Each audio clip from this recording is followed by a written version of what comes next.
النهارده جايبين لكم رحله من المنصوره للقاهره. رحله نقل، رحله علاجيه لاحدى مستشفيات بريتش انيمال هوسبيتال. من حوالي الساعه واحدة الظهر كده. اتبلغنا او واحدة ونص اتبلغنا بالحاله. دكتور دعاء بلغتنا بيها ان في كلب في المنصورة للأسف ما بيتحركش خالص. نفسه مش متظبط. بيرجع ويعني تعبان بطريقة مش لطيفة يعني. ف الحمد لله قدرنا نعمل له وقت ما بين الرحلات عشان نقدر نروح نستقبله، نروح نستلمه ونوديه على المستشفى.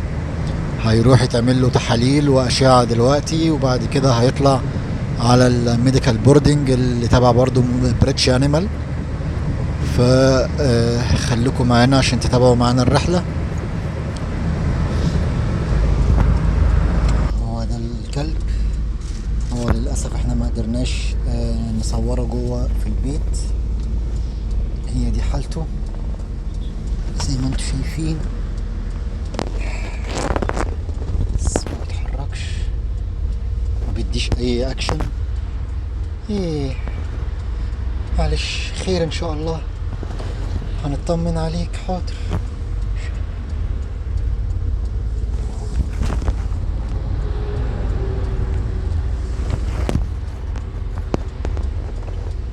نحاول نسقيه ميه دلوقتي عشان هو لا شرب ولا بيشرب ولا بياكل. احنا هنسقيه ميه بالسرنجه.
نحاول نشربه،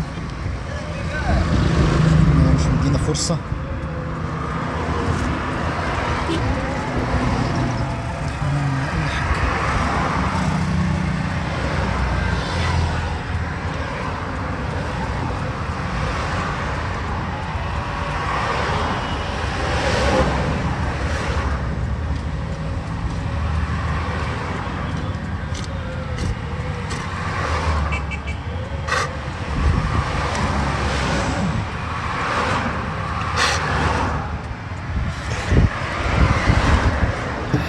احنا كده وصلنا.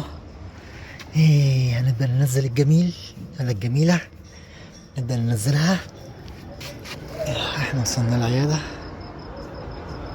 بريتش انيمال.